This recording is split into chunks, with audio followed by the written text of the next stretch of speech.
मिमलाना ग्राम से जिस मुस्लिम जिहादी ने दलित लड़की का अपहरण कर लिया था, मुजफ्फरनगर के पुलिस कप्तान श्री संजय वर्मा जी के कुशल नेतृत्व में उस लड़की को बरामद कर लिया गया।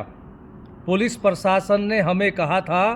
कि महाराज जी आपको पंचायत करने की आवश्यकता नहीं पड़ेगी, उससे पहले ही लड़की को बरामद कर लिया जाएगा। इसके लिए पुलिस कप्तान साहब श्री संजय वर्मा जी का बहुत बहुत धन्यवाद करते हैं और इसके साथ उन सभी हिंदू संगठनों का भी धन्यवाद करते हैं जिन्होंने इस गरीब लड़की की बरामदी के लिए संघर्ष किया,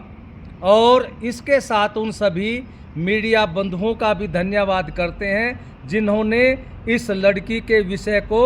जोर शोर से उठाया।